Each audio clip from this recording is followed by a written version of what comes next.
Assalamualaikum warahmatullahi wabarakatuh. Kami dari kelompok Buto Ijo ingin menyampaikan, menjelaskan mempresentasikan mempersembahkan program Pascal. Pascal. Hai, nama saya Valdo. Saya dari kelas 10 IPA 5. Perkenalkan, nama saya Doni Pradipta dari kelas 10 IPA 5. Halo, perkenalkan, nama saya Umar Fadlan dari kelas IPA 5. Kami menjelaskan tentang tutorial pemrograman Pascal. Saya akan memberitahu tentang sejarahnya. Pascal adalah bahasa pemrograman yang pertama kali dibuat oleh Profesor Niklaus Wirth. Ini dia gambarnya. Seorang anggota International Federation of Information Processing pada tahun 1971 dengan mengambil nama dari matematikawan Perancis Blaise Pascal yang pertama kali menciptakan mesin penghitung. Profesor Niklaus Wirth membuat bahasa Pascal ini sebagai alat bantu untuk mengajarkan konsep pemrograman komputer kepada mahasiswanya. Selain itu, Pascal juga untuk melengkapi kekurangan-kekurangan bahasa pemrograman yang ada pada saat itu.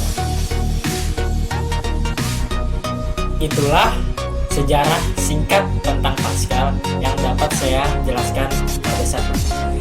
Selanjutnya, definisi-definisi Pascal yang akan dijelaskan oleh Saya akan menjelaskan tentang definisi-definisi pada program Pascal. Kaidah program pembuatan Pascal terdiri dari start, input, proses, output, dan end. Yang pertama adalah start. Start adalah bagian pertama dari program Pascal. Misalnya adalah var, yang pada umumnya digunakan pada program-program Pascal. Yang kedua adalah input. Input adalah salah satu program Pascal yang berfungsi untuk memasukkan data yang akan dijalankan program Pascal itu. Yang ketiga adalah proses. Proses adalah salah satu program Pascal yang dimana di dalam program tersebut akan mengolah data yang telah dimasukkan ke dalam program input. Yang keempat adalah output. Output adalah salah satu program Pascal yang dimana adalah hasil dari proses pengolahan data yang dilakukan oleh program Pascal sebelumnya. Yang terakhir adalah end. End adalah salah satu program Pascal yang dimana adalah akhir dari program Pascal tersebut.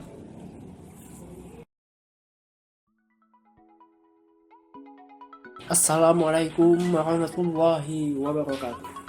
Perkenalkan, nama saya Doni Pradipta. Saya akan menyampaikan mengenai tutorial Pascal dan cara mendapatkan program Pascal. Yang sejarah telah disampaikan oleh Valdo dan definisi-definisi telah disampaikan oleh Umar.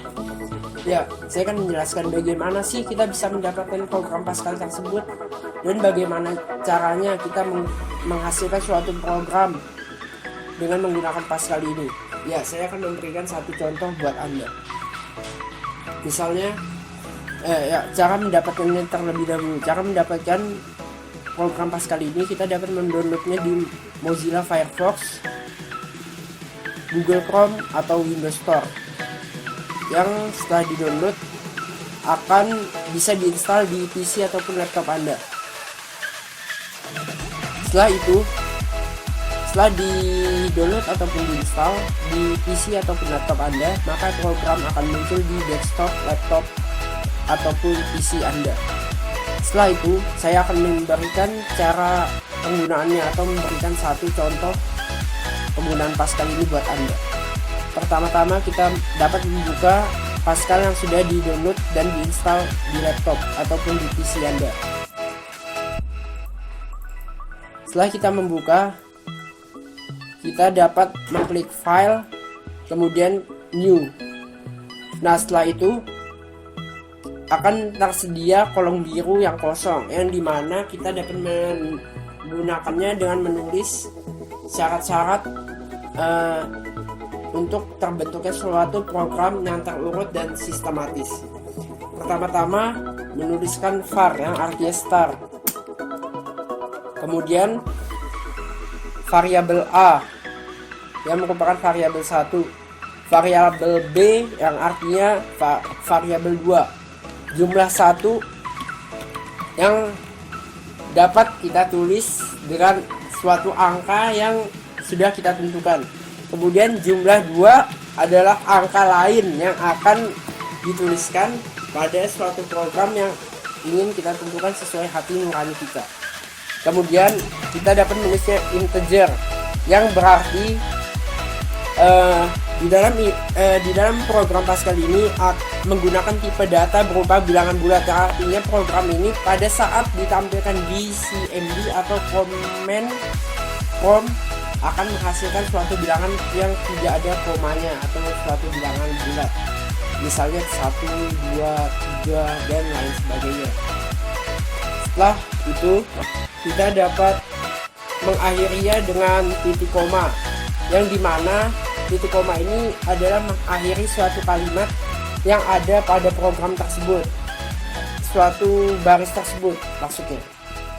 Setelah itu enter, kita dapat menulis jumlah 1, kemudian sama dengan, yang dimana angkanya dapat kita tulis sesuai hati nurani kita, misalnya 10 dan ditutup dengan titik koma. Kemudian enter, kita dapat menuliskan jumlah 2 yaitu variabel 2, kemudian sama dengan, misalnya 3, tapi ini adalah sebuah contoh saja ya. Tutup dengan titik koma ya. Selanjutnya kita dapat menulis A titik 2 sama dengan, karena ini merupakan variabel yang akan dihasilkan dari pembagian ataupun sisa hasil bagi dari jumlah 1 kepada jumlah 2. Misalnya untuk variabel A kita dapat menulis jumlah 1 mod jumlah 2, yang artinya variabel A atau huruf A akan menghasilkan suatu bilangan yang dimana jumlah 1 dibagi dengan jumlah 2, tetapi dalam bilangan bulat, tidak ada komanya. Jika koma di atas 0,5 maka akan dibulatkan ke atas, dan jika di bawah 0,5 atau sama dengan 0,5 akan dibulatkan ke bawah. Yang mengatur pengelompokannya tersebut adalah suatu program yang sudah dikombinasi di dalam program Pascal ini. Kemudian kita dapat menulis B atau variabel B sama dengan jumlah 1 div jumlah 2, yang artinya dimana setelah jumlah 1 dibagi dengan jumlah 2 dan di variabel B akan menghasilkan sisa hasil bagi yang tadi telah dibulatkan sebelumnya di variabel A.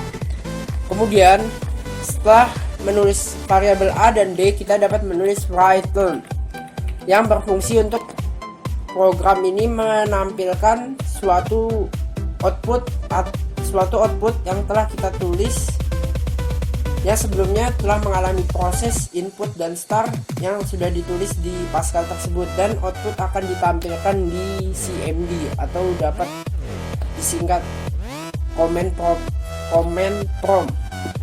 Setelah menulis Python, kita dapat mengakhiri dengan menulis N. Setelah itu kita dapat mengcompilenya dengan memencet F9. Yang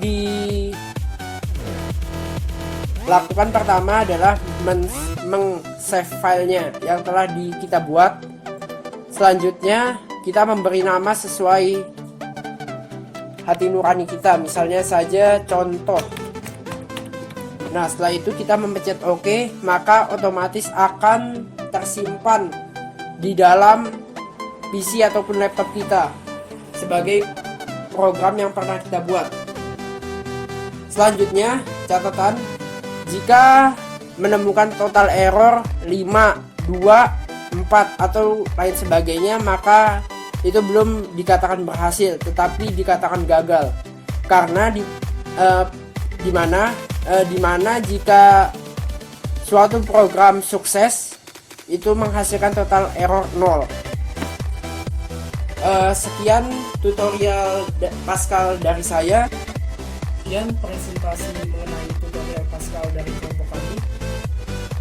Kurang lebihnya mohon dimaafkan. Apabila ada salah kata mohon dimaafkan. Matur nuwun. Syukron.